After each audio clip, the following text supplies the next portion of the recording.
What's up, everybody? Captain Matt here. I got trips 6 and 7 are in the books. I have some fan mail. We're gonna do some giveaway updates, and I'm gonna show you a refrigerator that I rehabbed just for the purpose of storing crabs and bait. If you like crabbing reports, you like crabbing how-to, or you just like to see the awesome, beautiful scenery out on the Chesapeake Bay and the rivers, please hit that like and subscribe button. Stay tuned for more.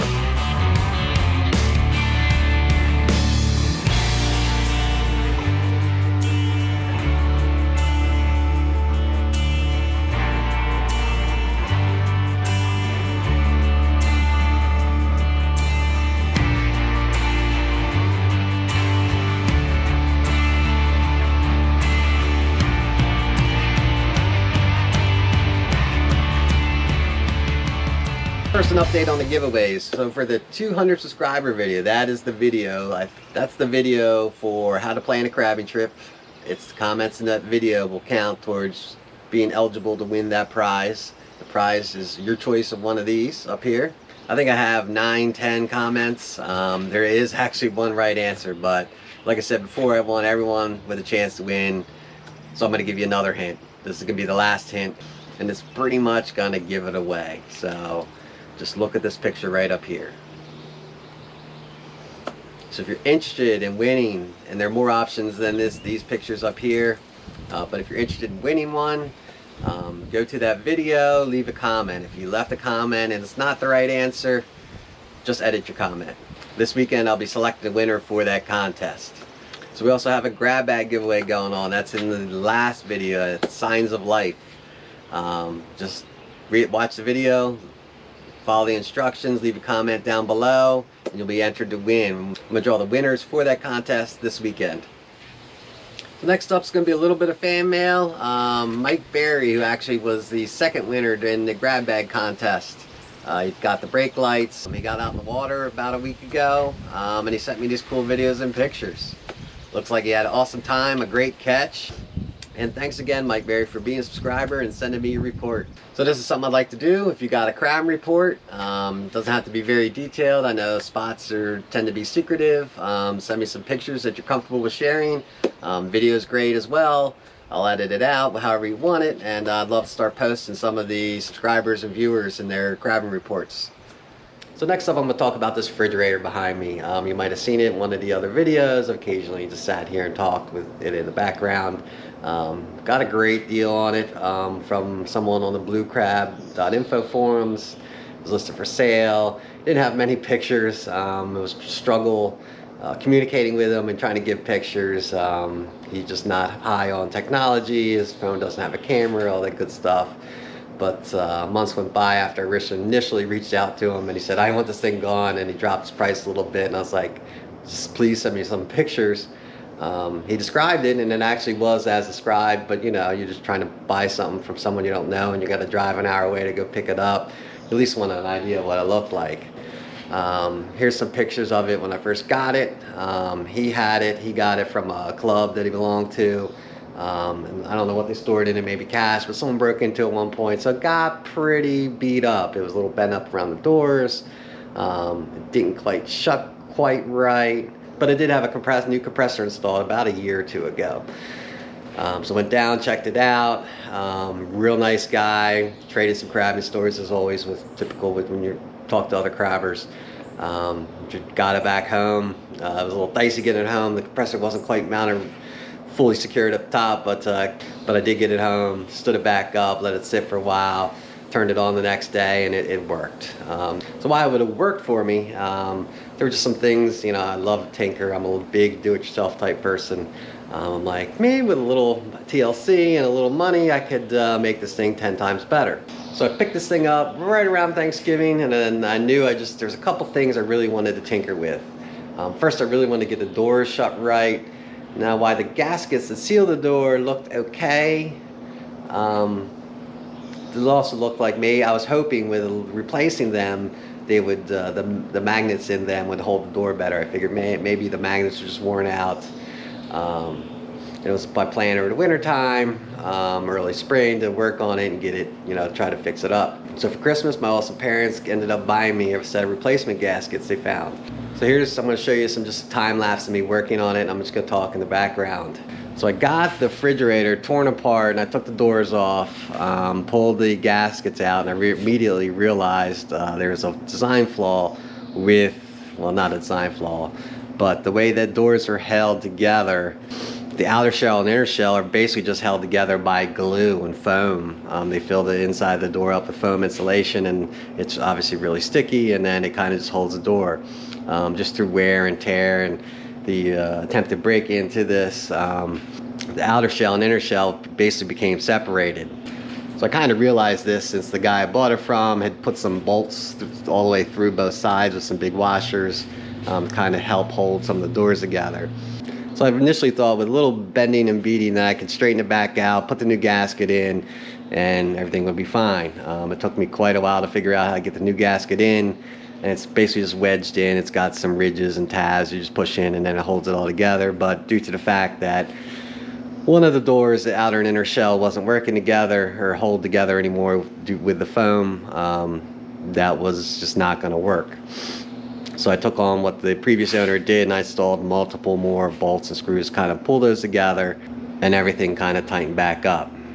So that was the left door. On the right door, it was even a little more trickier.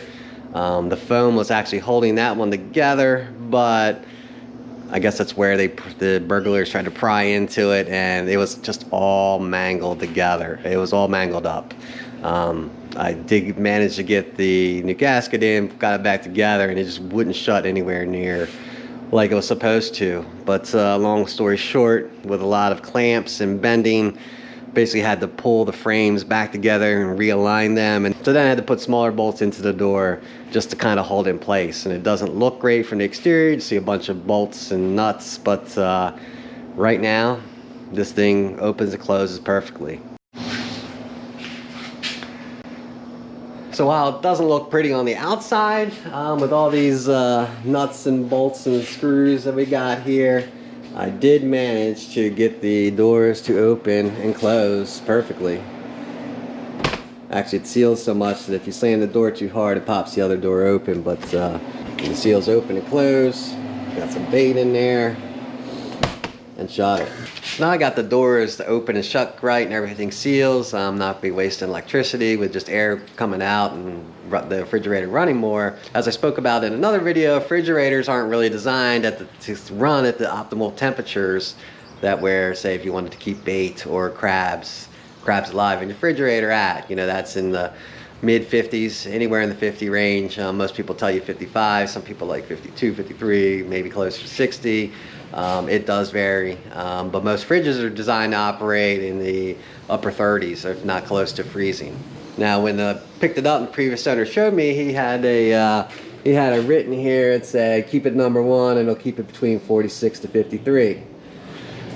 Which is fine, but that's not really the optimal range. I guess that's what he used, and he didn't have any problems. And actually, if you fill it more, it's going to struggle to keep it at the lower temperature, stay more at the upper temperature. But based off my testing, once I got it back up and turned it on early summer, put a couple thermometers, digital thermometers in there so I could read it from the outside, and I let it run. That thing was always hitting 47, 48 degrees, which I thought was pretty cold and too cold for crab. So I think it was after my second trip or so, I was away for the day out in the water, and I came back, and my dad had rewired this whole refrigerator with new controls and thermostats, so I can hold it exactly whatever temp I want. I can set it whatever I want, as cold as I want, as warm as I want, and it runs. Like most refrigerators aren't really designed to do that.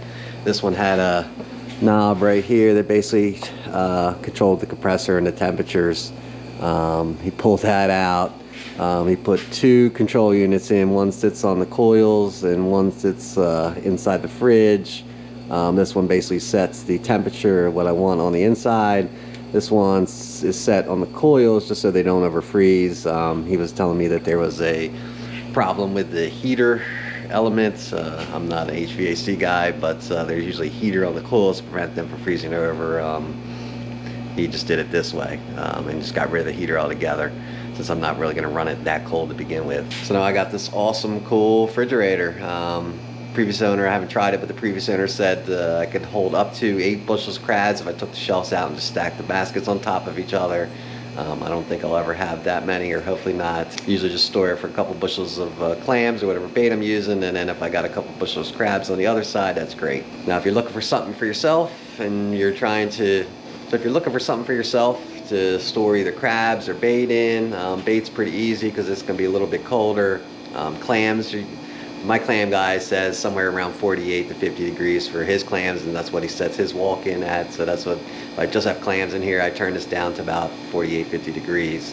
Crabs, I try to set it for around 55. But if you're looking for something for yourself, you know, you can find projects. It doesn't have to be that involved. I think I paid maybe 150, 175 bucks for this fridge by itself. Obviously the gaskets were gifts, so I'm not sure what they cost, but you know, something like this brand new is $3,000–4,000. Even if you find ones come out of restaurants, most restaurants are going to want, you know, at least several $1,000s.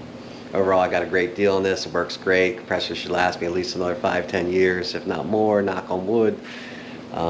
But you can find projects out there and they're not that overly difficult. As far as rewiring for the controls, there are other devices out there that let you do the same exact thing, not as complicated or not as involved as what my dad did up there, but you know, it's not that hard to modify the refrigerators to run at a higher temperature.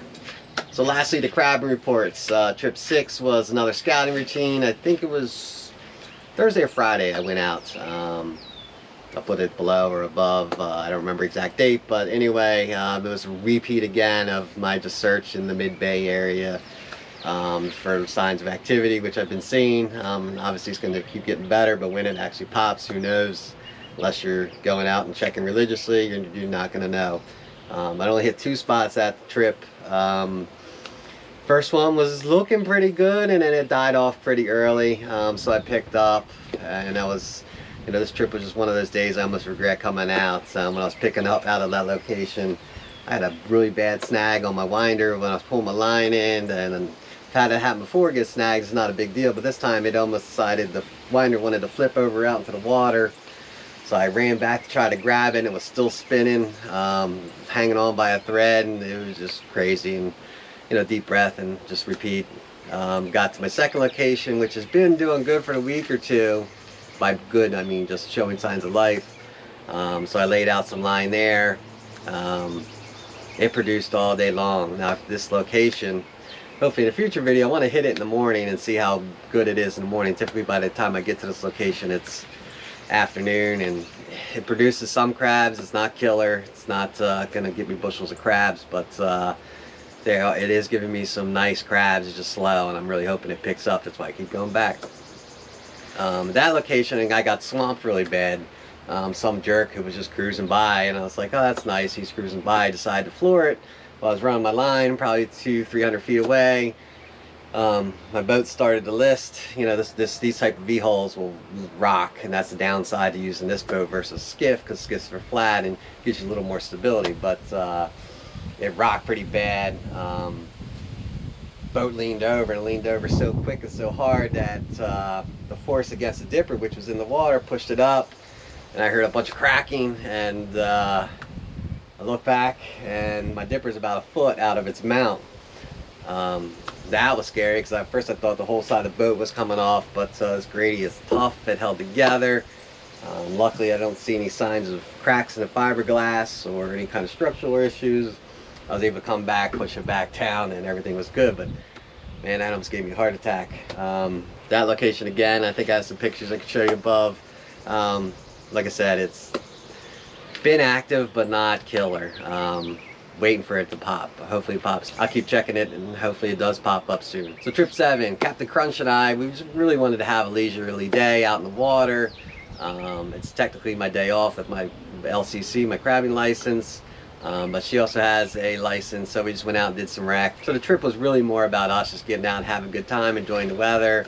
She did allow me to bring a line that I could throw in the water, just test a few spots while we're out. But I don't know what's wrong with this weather. I guess it's, you know, I'm a huge fan of Justin Burke. He's a local meteorologist in the Baltimore area. Shout out to him. I'll give some information above or below. He has a Facebook page that he does a lot of weather reports, and I wasn't really expecting it to be so cold, and she wasn't either, and it wasn't that it was freezing, it's more the wind. So it's a strong, stiff northerly wind, so the northerly winds are actually cool because they come from north where it's colder. So it wasn't quite as warm. We tried to make our best out of it. We froze. We came a little underdressed for the first several hours, and we kept trying to hide out of the wind. So onto the crabbing. We laid in about 3 different spots. Just saw a crab, really nice crabs again, but just a crab in each spot. I'd lay a line, we'd run it. First run always had a crab on 1,200 feet, and then I'd always give it 2 more runs. And it was just, so after 3 lays and running the lines, it was, we had 3 crabs. It was finally warming up. We were finally enjoying ourselves. It was getting late and we didn't want it to be a really late day. She let me lay in 1 more spot. So I had 2 spots. I was motoring to 1, and I'm always very indecisive in picking spots, but there's lots of places that I haven't tried before. So I was heading to 1, and then I made a audible, and I went out to another. Got into the spot, laid the line. I think the first run we had 2. They were really nice crabs. Next run we had 1. So on the 3rd try, we're pretty much getting ready to pick it back up. I think I had 6. And I had 4, and then I had 8, and then I had another 4, and 3, and 6, and I'm really surprised for the where I was at and that they were there. It was nice. Again, I only had 1,200 feet of line at the point when we started crabbing. I think it was close to 1:30 or so. We gave it about an hour and a half to 2 hours, and we came home with about 3/4 of a bushel. Really nice crabs. I was pretty pleased for that amount of effort. At that 1 spot for 2 hours in the middle of the day was great. And you might be thinking, Matt, you haven't really brought many bushels home. And to me, that's okay. I've said it in my other videos. So Mid-Bay is my area, and that's where I tended to like to stay. It's close for me. It's gonna turn on in the Mid-Bay soon. There are pockets and there are people catching. It's just not very widespread. And the other thing is just, I'm a huge crabbing enthusiast. I love just trying new areas. You always hear about this location, that location, and it seems maybe like small on the map, but these areas are huge, and there's so many places you can just try to crab and explore and just learn things. I really got myself into a rut last year, and all the previous years. You go to your favorite river, I might have had 2 or 3 spots, and those are only 2 or 3 spots that I'd ever hit. So I promised myself this year, plus on top of making this channel, that I'd get to explore more. I'd really want to explore, just try different things. Like I said in lots of my videos, unless you try, you're never gonna know, and that's why I like to share it with everyone here. Get out there, explore, and then I'll have multiple options. And then if one of my 2 or 3 or 4 favorite locations aren't, I'm already familiar with other locations where I can give them a go. So that's gonna be all for this time. Until next time, I'll catch you later.